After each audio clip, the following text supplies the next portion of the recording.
Você sabe o que é nomofobia? Sabia que é o medo de ficar sem o celular? Pois é, para nos ajudar a entender um pouco mais sobre essa fobia que tem se popularizado, esse termo tem se popularizado nas redes sociais, que é onde as pessoas também consomem através do celular, a gente vai conversar com a psicóloga Emília Aguiar, que está em contato conosco por videoconferência. Emília, boa tarde para você, muito obrigado pela sua disponibilidade. E eu acertei no momento em que eu falei sobre esse termo, é realmente o medo de ficar sem o celular? De onde surgiu essa definição, o porquê dessa definição? Boa tarde novamente.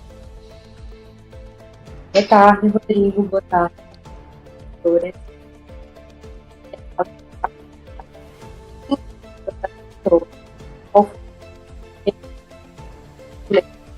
Que fala sobre esse tempo de racional de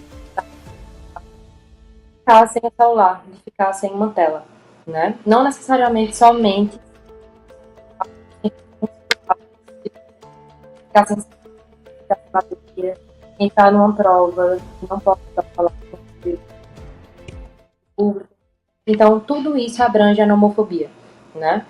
E aí, desde a pandemia, como tu falou no iniciozinho, né, que é algo que caracteriza a contemporaneidade, desde a pandemia o nosso mundo ele está muito misturado, né, do que é presencial, do que é virtual. A gente dá essa entrevista de forma virtual, a gente trabalha online, a gente tem lazer online, a gente se comunica de forma virtual. Então, os mundos eles estão mais do que nunca misturados, né? Mas é preciso se atentar, Rodrigo, a alguns sinais e sintomas que caracterizam o uso patológico, né, do uso de telas, de uso de celular. Então, quais são os fatores de atenção que a gente precisa ter se a gente estiver apresentando, né? É ansiedade, são sudoreses, né, são taquicardias, que é o batimento muito forte do peito, quando a gente pensa na possibilidade de ficar sem o celular. É a falta de sono, ou a necessidade do celular ali perto quando a gente vai dormir. É a dificuldade de socialização, Rodrigo. Então, a gente não consegue fazer novos amigos, ou quando está em lugares sociais, a gente fica ansioso, a gente fica querendo ir embora. É a dificuldade de, por exemplo, ter concentração no trabalho, na faculdade, na escola, ou de manter uma conversa presencial. Então, quando aparece algum desses sintomas, ou o conjunto desses sintomas, é preciso estar atento. Porque aí talvez o uso das telas do celular ela tenha deixado de ser um uso saudável e necessário, né, que é uma marca dos dias atuais, para se tornar realmente uma patologia, a nomofobia, que é esse transtorno fóbico ansioso, né, que é caracterizado por esse medo excessivo, esse medo irracional. Esse problema, digamos assim, essa doença, essa definição, ela está relacionada muito com algumas outras ligações presentes nas gerações atuais, como, por exemplo, ansiedade, como, por exemplo, necessidade de atenção, ou até mesmo com características que o nosso próprio cérebro pede. Fala-se muito sobre dopamina barata, alguma coisa desse tipo. Está relacionado com essas características também? Tá sim, Rodrigo, tá sim. Os aplicativos, toda a interface digital, ela é programada, ela é pensada para ser aditiva, né?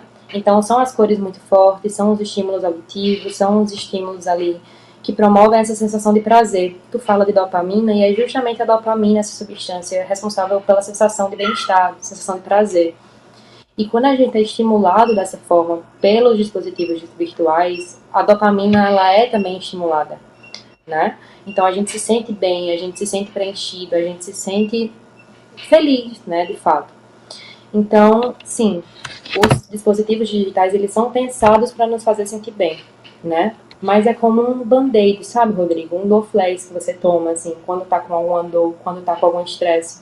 Então, é um band-aid rápido. Você tá ali tamponando por um momento essa falta, essa angústia, essa tristeza, mas que assim que se você sair dessa tela, essa angústia vai voltar, né? Por isso que se fala de dopamina barata, né? Porque é algo ali passageiro, é algo temporário.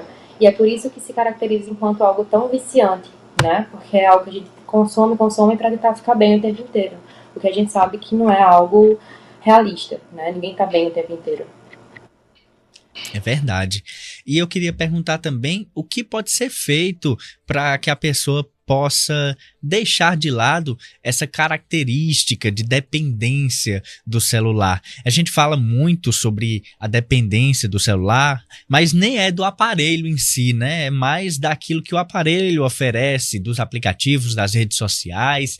A gente vê índices de pessoas que passam 15 horas, 16 horas utilizando uma única rede social e daí passa praticamente o dia inteiro no celular. É uma característica até muito complexa. A gente vê muito as pessoas assim, né, mexendo no celular. E no Natal, inclusive, eu vi várias notícias ou compartilhamento de informações nas redes sociais de pessoas que estavam em confraternização com as famílias, mas as cenas mostravam cada um olhando para os seus celulares. O que é que a gente pode fazer? Definir uma rotina diferenciada, ter novos hábitos, se livrar das redes sociais, das notificações dos celulares. Tudo isso está num combo só do que pode ser feito para resolver esse problema? Isso, né? Realmente, assim, é como tu falou, a gente tá nesse momento, né? Todo mundo tá no celular o tempo inteiro, assim, parece que a gente tá desconectado do mundo real e se tornando somente parte desse mundo virtual, né? E aí, quando a gente percebe esses sinais e sintomas da nomofobia, né, dessa ansiedade que está sendo provocada pela falta do celular, Rodrigo, é importante que, em primeiro lugar, assim, a gente reconheça o perigo, né? A gente reconheça a ameaça. A gente reconheça que a gente está realmente passando por esse momento, por esses sintomas. Então, o primeiro passo de tudo é esse conhecimento, né? Essa consciência de si mesmo, de saber que está enfrentando um problema real, um problema que está sendo amplamente estudado enquanto um transtorno, né? Em segundo lugar, é importante procurar terapia, né? Porque a terapia ela consegue, de fato, identificar o que é que está por trás dessa dependência. Então, o que é que o celular, o que é que a tela, o que é que a internet está tamponando, né? O que é que eu estou querendo evitar de sentir quando eu faço esse uso exacerbado desse dispositivo.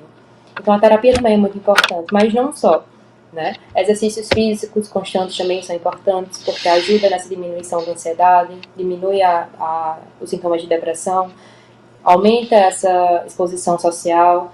Então, exercícios físicos constantes também são muito importantes, né? A educação digital também é um fator muito importante, Rodrigo. Então, buscar entender quais são os efeitos do uso de celular, do uso de telas no corpo humano, né? Essa liberação de dopamina, essa diminuição de algumas outras funções cognitivas, sociais, de socialização.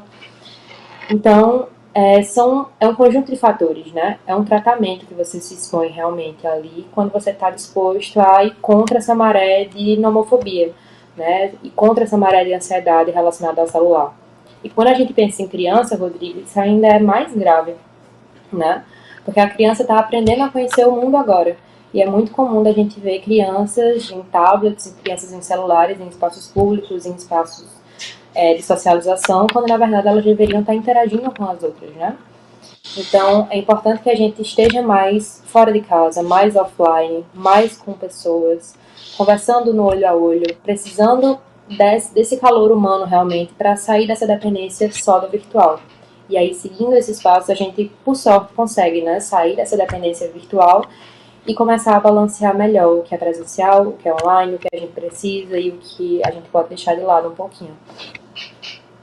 Perfeito. Se a gente fosse discutir muitos detalhes desse tema, a gente ia passar muito tempo aqui, mas com certeza é um tema que precisa de discussão. Eu acho até que deveria ter mais campanhas, mais pessoas falando sobre isso para se livrar um pouco da tela mesmo. E você citou bem, Emília, em relação às crianças que já nasceram nessa geração, que tem celular, que tem tablet, que tem computador, então passam muito tempo de sua infância, dos seus primeiros anos no próprio celular. Então é um tema bastante robusto de situações e que a gente pode discutir mais em outras oportunidades. Mas desde já agradeço a sua participação, Emília Alencar, psicóloga, que foi convidada, aceitou o nosso convite e falou com a gente rapidamente sobre esse caso. Obrigado, viu, Emília? Até uma próxima oportunidade, uma ótima semana, um bom dia para você. Obrigada a você, Rodrigo, pela oportunidade. Tchau, gente. Uma boa tarde, viu?